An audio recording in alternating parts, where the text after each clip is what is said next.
y lo que vamos a mostrar es, vamos a hablar sobre el origen, sobre PERT y la administración de proyecto, después vamos a hablar sobre qué es un diagrama PERT, cuáles son las fases para un proyecto, cuáles son las ventajas y las desventajas, y por último vamos a dar un ejemplo de aplicación de este método. Bueno,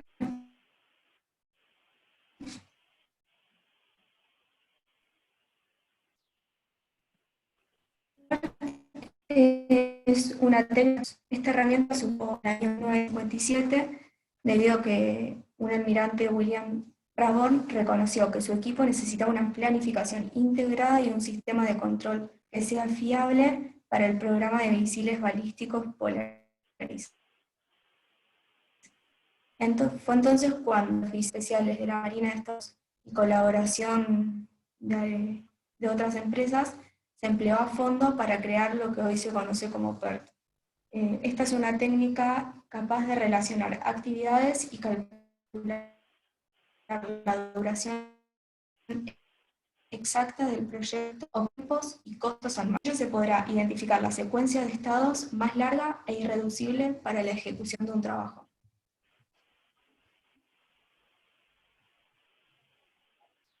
Bueno, antes de explicar lo que es PERT, vamos a relacionarlo con lo que venimos viendo en la materia.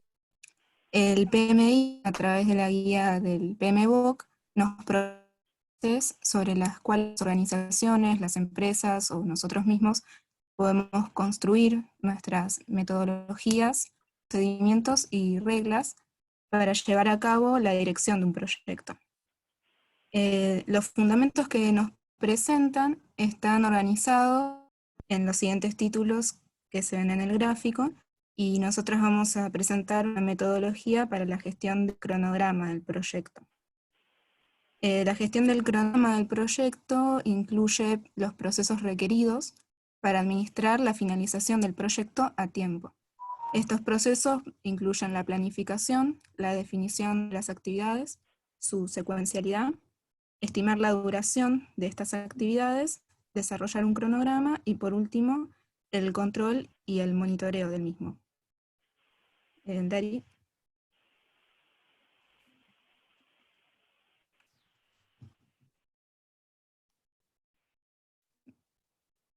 Dari, ahí está. En este gráfico, extraído del PMBOK, podemos ver las interacciones en procesos anteriormente, y como resultado se obtiene un cronograma del proyecto que puede tener distintas representaciones, como ya vimos, por ejemplo, el diagrama de Gantt y esas cosas, y luego vamos a ver otras representaciones que sugiere el PMBOK. Vendría a ser un ejemplo para el método de programación. Seguimos.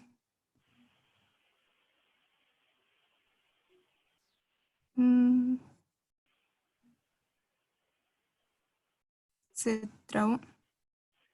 Ahí está. Entonces, ¿qué es el diagrama PERT? Como ahí dice, es una metodología de análisis que trata la duración de una actividad como una variable aleatoria, con la probabilidad de que dicha variable tenga diferentes valores descritos por una distribución beta. Sin entrar mucho en detalle de la distribución beta, tiene esa forma acampanada y se determina el valor medio de la duración de una actividad a partir de los tiempos estimados que se definen en la siguiente diapositiva.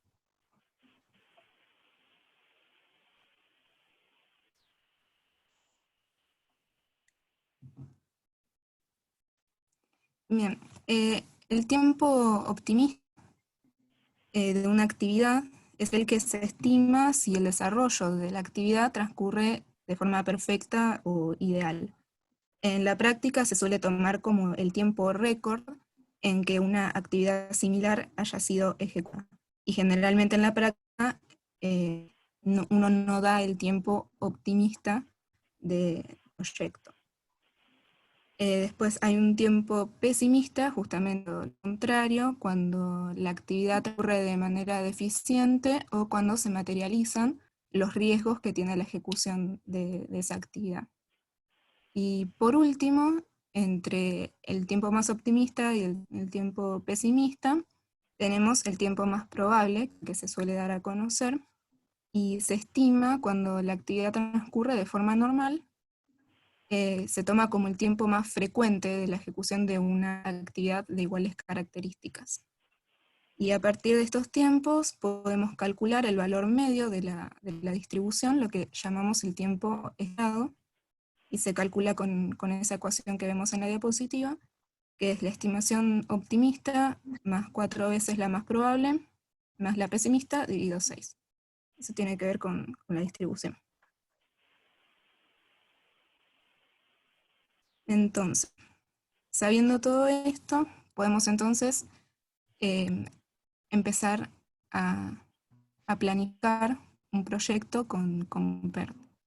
El primer paso es definir las actividades que se van a llevar a cabo y cómo están relacionadas entre ellas, cuáles deben finalizar antes de que comiencen las otras, cuál es la que inicia y cuál es la que finaliza el proyecto. Y en la misma tabla vamos a determinar los tiempos explicados anteriormente para determinarlos, y se puede consultar a expertos, ver proyectos similares anteriores o usar alguna otra técnica. La siguiente, el paso 2, vamos a calcular el tiempo estimado, que es el valor medio, y la varianza.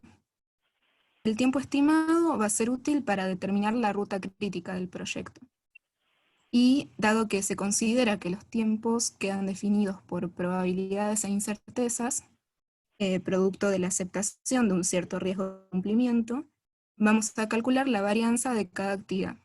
Y este cálculo es justamente para determinar la incertidumbre de que se termine el proyecto de acuerdo al programa. Con esta tabla se puede proceder a realizar el diagrama de red que a continuación lo va a explicar Camila. Bien. Basándonos en la información que nos contó Josefina recién en el paso 2 y teniendo en cuenta que las flechas indican actividades y que los nodos van a indicar hitos, vamos a poder armar el diagrama de red. Quiero aclarar que lo que se entiende como nodo es a un punto en el cual se completan actividades y se inician las subsiguientes. Entonces, por ejemplo, en el nodo 2, como se ve en esta imagen, se completa la actividad A y se inician las actividades B y C. Es decir, que para que se inicien las actividades B y C debería haberse llevado a cabo primero la actividad A. Pasamos de diapositiva. Bien. En el siguiente paso, en el paso 4, lo que se va a hacer es proceder a realizar el cálculo de la red, para la cual se van a considerar 3 indicadores, que son T1, T2 y H. Estos valores se van a calcular en cada evento o nodo. Veamos entonces cuáles son estos indicadores. T1 va a ser el tiempo más temprano de realización de un evento. ¿Cómo lo calculamos? Vamos a recorrer la red de izquierda a derecha. Y aparte tenemos que tener en cuenta ciertos aspectos. Por un lado, que T1 del nodo 1 va a ser igual a 0. Después que T1 de un nodo cualquiera n va a ser la suma del T1 del nodo anterior más la duración de la actividad. Y aparte tenemos que tener en cuenta que si en un nodo finalizara más de una actividad, se va a tomar el tiempo de la actividad con mayor valor. Entonces, por ejemplo, en este diagrama, no, volví a trasladar, en T1, bien. Viendo en este diagrama de red, para el cálculo de T1 del nodo 8, en el que finalizan tanto las actividades G como H, vamos a tener dos posibles T1. Uno sería del camino 6 al camino 8, y se calcularía como el T1 del nodo 6 más la duración de la actividad G, o sea, 13 más 6, 19. Y el otro posible T1 sería el del nodo 7 al nodo 8, que es T1 del nodo 7 más la duración de la actividad H, o sea, 8 más 4, 2. Entre estos dos posibles valores nos vamos a quedar con el más alto, o sea, con 19. Entonces concluimos que el nodo del T1 va a ser 19. El T1 del nodo 8 va a ser 19. Ahora sí la otra diapositiva. T2 va a ser el tiempo más tardío de realización del evento. Para calcular este indicador vamos a recorrer la red ahora de derecha a izquierda. Y tendremos en cuenta que el T2 del primer nodo, viéndolo de derecha a izquierda, es igual a T1 de este mismo. T2 del nodo N, de un nodo cualquiera N, va a ser el T2 del nodo anterior, viéndolo nuevamente de derecha a izquierda, menos la duración de la actividad que se inicia.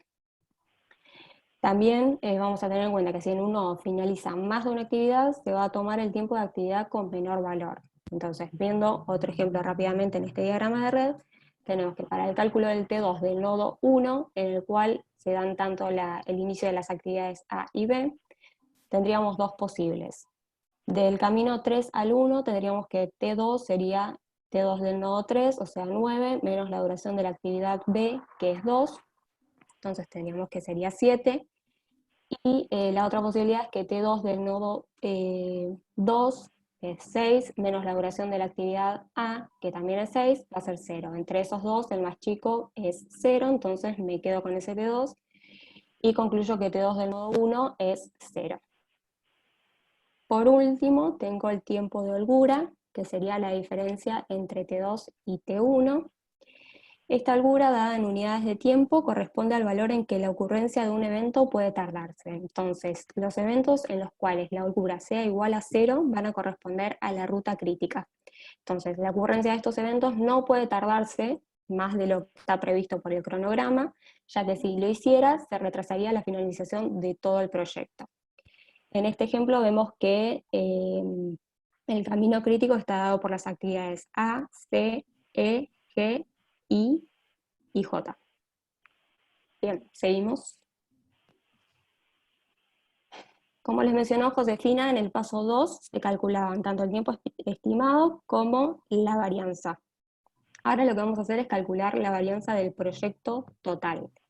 Para calcular esto, basta con sumar las varianzas de las actividades que constituyen el camino crítico. Después, para calcular la desviación estándar, con sacar la raíz cuadrada de este valor de la varianza, ya estamos. ¿Qué podemos obtener con esta información? Podríamos realizar cálculos probabilísticos para la determinación del proyecto. Entonces, yo, por ejemplo, podría saber cuál es la probabilidad de finalizar cierto proyecto en cierta cantidad de semanas. Y el último paso consiste en establecer el cronograma. Para esto se va a tener en cuenta tanto factores como pueden ser la relación de precedencia y la ruta crítica. Para cronogramas pueden utilizarse diagramas como el de Gantt u otras representaciones que el usuario considere oportunas. Bueno, en cuanto a las ventajas, esta herramienta lo que permite es organizar las actividades, calcular rutas de trabajos optimizadas y planificaciones más efectivas y realistas. Tiene en cuenta cada actividad de manera individual y se relaciona con las demás tareas y permite la identificación de los nodos críticos en la ruta de trabajo. También ayuda a cumplir plazos y presupuestos estimados, mejora la toma de decisiones anticipadas y efectivas y permite una mejor integración y presentación de datos a los interesados del proyecto. Por último, la visualización de los datos facilita la toma de decisiones en lugar de sentirse abrumado por ellos. En cuanto a las desventajas, no fomenta la planificación flexible. Es complicado replanificar si se aplican las técnicas de PERT en la gestión de proyecto. Pero, por suerte, existen aplicaciones que superan este límite para adoptar el método PERT al mundo tan versátil en el que vivimos hoy. También supone un gran esfuerzo realizar por nosotros mismos una red PERT de un proyecto medio. Las rutas de trabajo suelen contener varias actividades con varias dependencias entre sí. Debemos tener en cuenta diferentes y múltiples nexos. El único parámetro que tiene es el factor del tiempo. Si falla algún dato sobre duraciones de actividades, cambios de fecha, plazos u otra variación en la gestión de recursos, toda la red PERT se vendría abajo. De ahí la importancia de usar aplicaciones que tengan en cuenta esta desventaja del diagrama de PERT y que permitan planificaciones flexibles. También no es un método ágil por todo lo que hemos mencionado anteriormente. La técnica PERT es predictiva pero no es ágil. no permite una reevaluación constante de la planificación, lo que sí predice lo que sucederá en proyectos con un nivel de incertidumbre no muy elevado. También no se puede escalar fácilmente y es menos útil para proyectos pequeños. La visualización de los gráficos en papel implica un gran desafío debido a su tamaño y complejidad.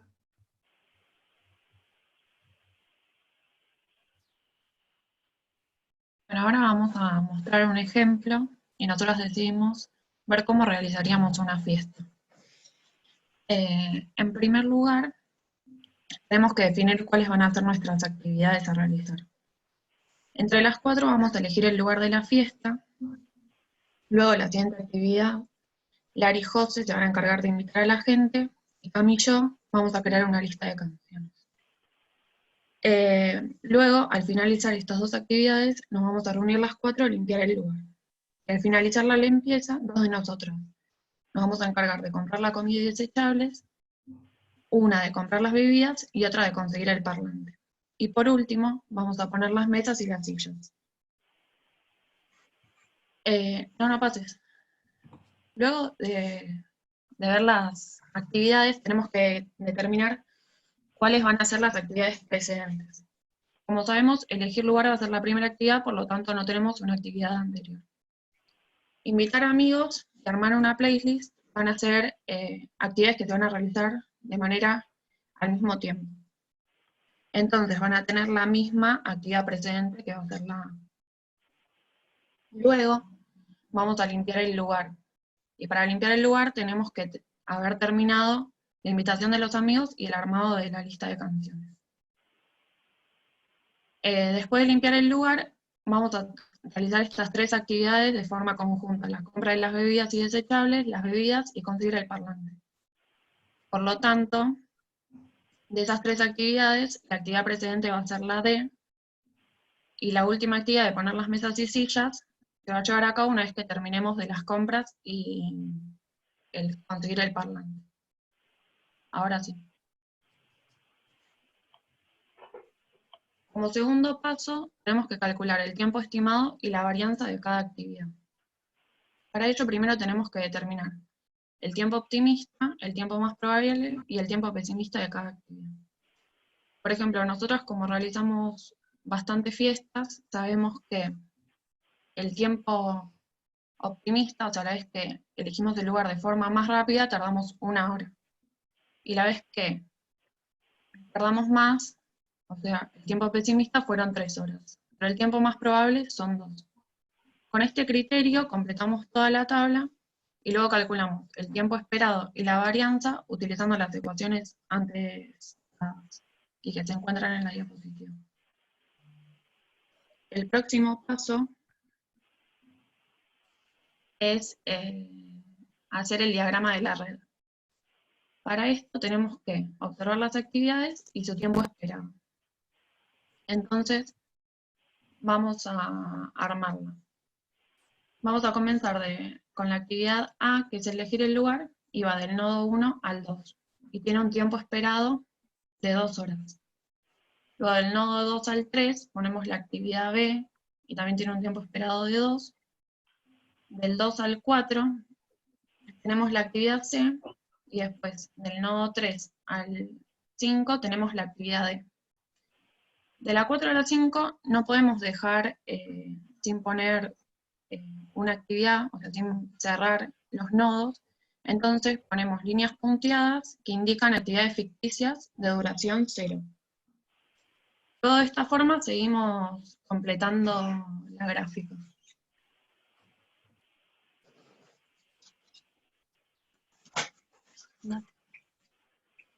Bueno, la próxima es calcular el tiempo más temprano de la realización de un evento, que es el T1. Vamos a comenzar de derecha a izquierda, y el primer nodo tiene un tiempo 0, un T1 de 0. El segundo nodo va a tener un T1 que va a ser el tiempo en el nodo 1 más la actividad A, es decir, un tiempo de 2.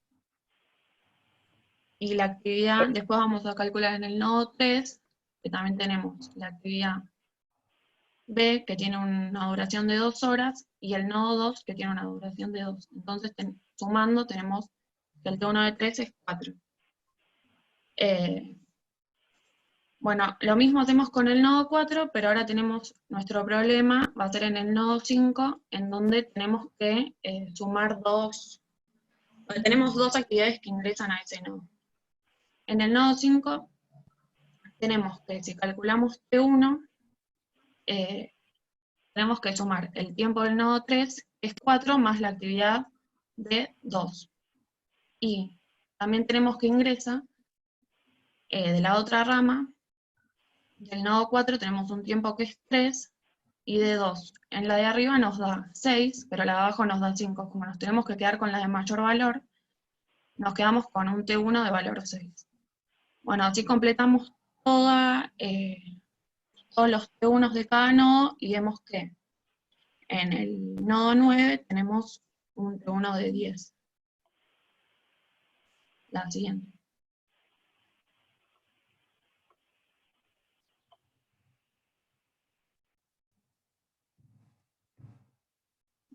Bueno, ahora tenemos que calcular el tiempo T2, que es el tiempo más tardío de la realización del evento, y este se calculaba de derecha a izquierda.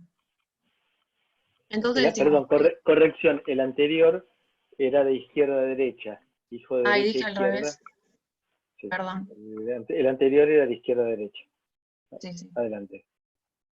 perdón. Bueno, ahora de derecha a izquierda. Entonces tenemos el nodo 9, al T2 le vamos a poner el mismo valor que el T1 en este nodo. Y vamos a ir hacia la izquierda.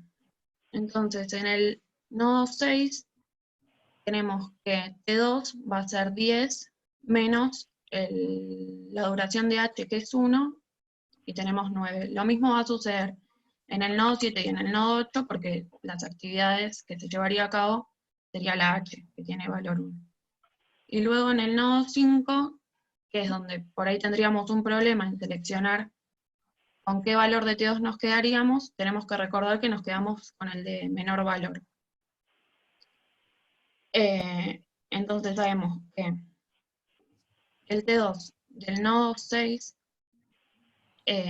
al 5 nos va a dar un valor de 6.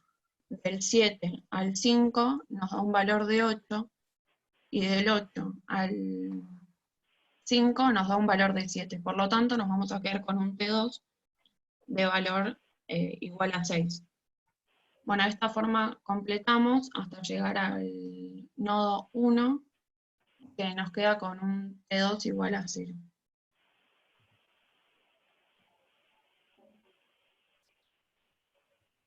Por último, tenemos que calcular el tiempo de holgura, que es la diferencia entre T2 y T1, para cada nodo. Aquellos en cuales la holgura nos da 0, nos va a determinar los nodos que conforman el camino crítico, que lo marcamos en rojo en la imagen. Entonces tenemos que nuestro camino crítico está dado por las actividades A, B, la D, la E y la H. Y el tiempo que tardaremos en realizar la fiesta va a ser de 10 horas. Y bueno, por último, con estos datos podemos calcular la varianza y la desviación estándar. La varianza del proyecto se calcula con las varianzas de las actividades del camino crítico que calculamos en el paso 2, y luego la desviación estándar la podemos calcular haciendo la raíz cuadrada de la varianza del proyecto. Luego con estos datos podemos también tener los cálculos probabilísticos de terminación del proyecto, y por último con esta herramienta, en conjunto con otras, como vimos antes con el Gantt, podemos realizar el cronograma de la fiesta.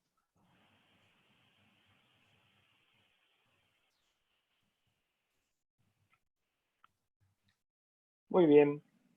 Muchas gracias a ustedes. A ver, preguntas.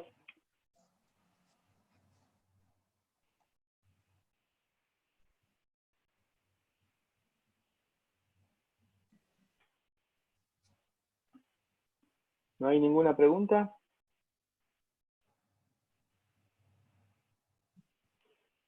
Yo hago Yo una tengo, pregunta entonces. tengo una duda, Marcelo. Adelante. ¿Pueden volver, por favor, al diagrama de nodos de la preparación de la fiesta? Un segundito. Ahí.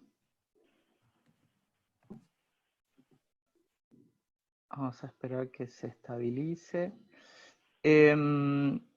Y lo digo como duda porque, digamos, estoy un poco alejado de PERT, pero esta flecha entre el nodo 4 y 5, si mal no recuerdo, tendría que ir entre el nodo 4 y 3 por una cuestión de dependencia, de que no pueden empezar la actividad D,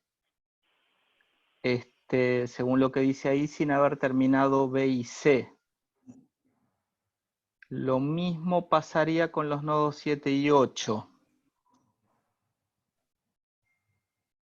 ¿Se entiende? Bueno. O sea, digamos, la actividad ficticia, como bien dijeron que tienen que estar todos los nodos conectados, también indica la dependencia.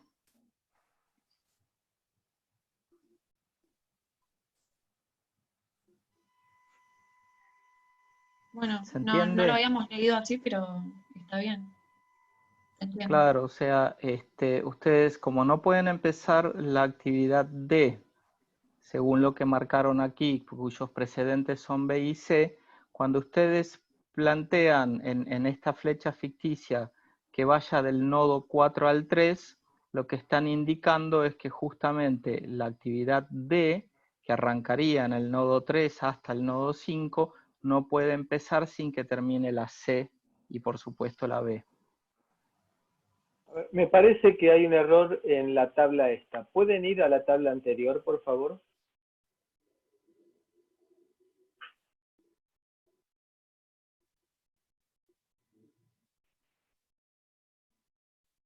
Están igual las precedencias. ¿Y a la anterior? Es conceptual, ¿eh? O sea, es marcar la precedencia en el diagrama con el Activity on Arc.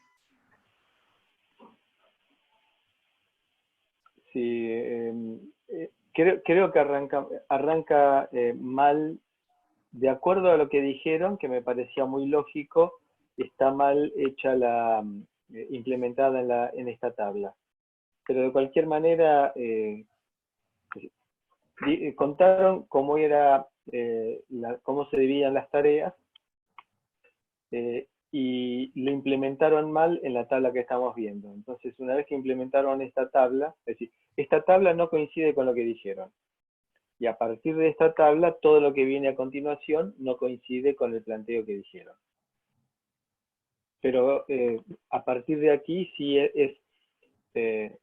a partir de esta tabla, todo lo que viene a continuación es correcto con la aclaración que hizo Diego.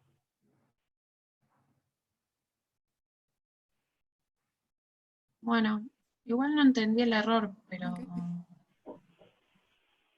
si después No, no lo no, puedo explicar. fíjate, volvé un segundito al gráfico de los nodos.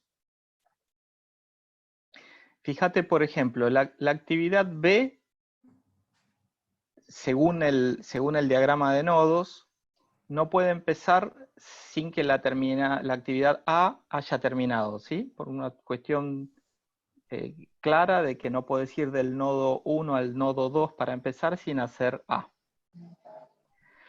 Entonces, cuando vos seguís caminando tu proyecto, para ir del nodo 2 al nodo 3 tenés que terminar la actividad B, y para ir del nodo 2 al nodo 4 tenés que terminar la actividad C.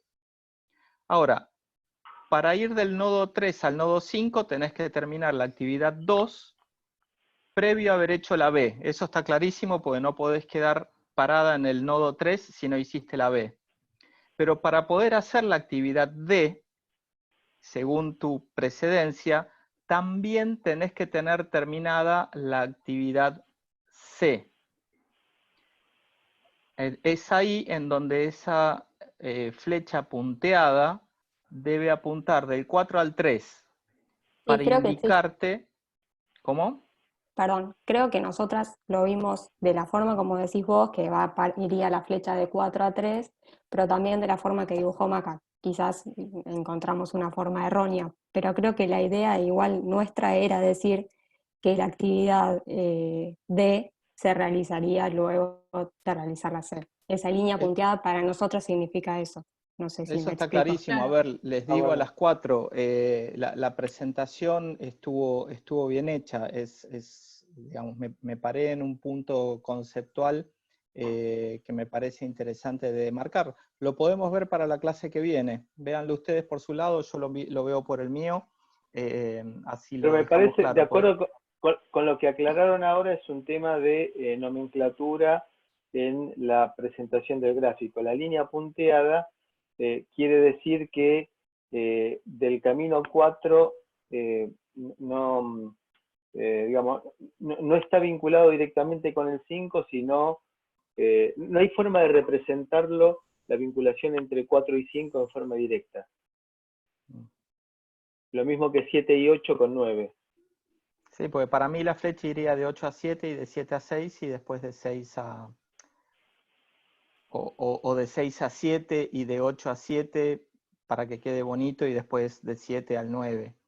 Pero como acabamos de decir, puede ser una cuestión de interpretación del gráfico. Bien, los demás asistentes, ¿alguna pregunta más?